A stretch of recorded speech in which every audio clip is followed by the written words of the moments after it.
Birmingham میں مقیم پاکستانیوں نے فضل الرحمان کے دھرنے اور دھمکی آمیز بیانات کی شدید الفاظ میں مذمت کرتے ہوئے کہا ہے کہ اس کی وجہ سے پاکستان کو بیرون ممالک میں شرمندگی کا سامنا کرنا پڑ رہا ہے۔ دھرنے کی وجہ سے مسئلہ کشمیر نظر انداز ہو گیا۔ اوورسیز پاکستانیوں نے نمائندہ 92 نیوز عابد کاظمی سے گفتگو میں مزید کیا کہا، آئیے دیکھتے ہیں۔ میں یہ سمجھتا ہوں کہ پاکستان جو ہے ہمارا برادر ملک ہے اور پاکستان کی کشمیر کے ساتھ بڑی وابستگی بھی ہے۔ ان حالات میں پاکستان کے اندر کوئی سیاسی عدم استحکام پیدا کرنے کی ضرورت نہیں ہے۔ اس طرح کے دھرنے اور اس طرح کے یعنی مارچز جو ہیں اور احتجاج جو ہے ان کو اس وقت بند کرنا چاہیے۔ سب اختلافات چھڑ کے حکومت کے پیچھے کھڑے ہو اور کشمیر نو آزاد کراؤ۔ We need azadi from the colonialists who impose IMF, loans on us. We need azadi from the colonialist plans that are happening in Pakistan. گزارش یہی ہے کہ مولانا صاحب آگے نکلیں کشمیر کے لیے اور آگے اسلام کی مکمل نفاذ کے لیے، نہ ہی صرف اپنے مطلب کے لیے۔ 90 دن ہونے کو آ رہے ہیں اور کشمیری جو ہیں ان پہ ظلم و ستم کے پہاڑ توڑ دیے گئے ہیں۔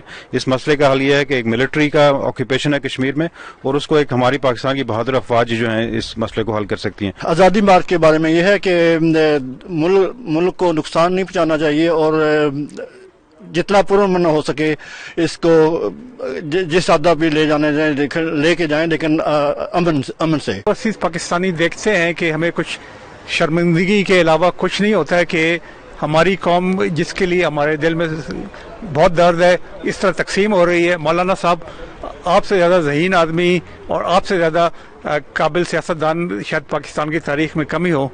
برائے مہربانی سوچیں، اس وقت ملک کو یونائٹ ہونے کی ضرورت ہے، ڈیوائڈ ہونے کی نہیں ہے۔ میں یہاں برمنگھم سے ایک میسج دیتا ہوں اپنے مولانا فضل الرحمان صاحب کے لیے کہ اگر آپ اس دھرنے کا نام جو ہے وہ کشمیر بچاؤ تحریک رکھ لیں اور یہ کشمیریوں کے نام کر دیں تو انشاءاللہ میں وعدہ کرتا ہوں کہ پوری آزاد کشمیر کی اور انگلینڈ میں جتنی کمیونٹی بیٹھی ہے وہ آپ کے ساتھ ہے اور آپ کا ساتھ دے گی۔ خدا را کشمیر کاز کو پس پوش نہ ڈالیں اور اپنے یہیں سے مارچ کریں اور انشاءاللہ تعالی ہم آپ کے ساتھ ہیں۔ ہمیں جمہوری انداز اختیار کرنا چاہیے۔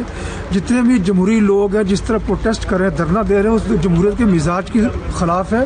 تو سب الیکٹڈ باڈیز ہیں، آپ کی پارلیمنٹ موجود ہے، مولانا صاحب کے بیٹے خود ممبر آف پارلیمنٹ ہیں، 8 ارکان اسمبلی موجود ہیں، ان کی سینیئر موجود ہے۔ ان سائڈ تبدیلی لے کے آئیں، اس طرح روڈ پہ تبدیلی لے کے آئیں گے تو نیکسٹ ٹائم اگلے لوگ بھی اس طرح روڈ پہ دھرنے دیں گے۔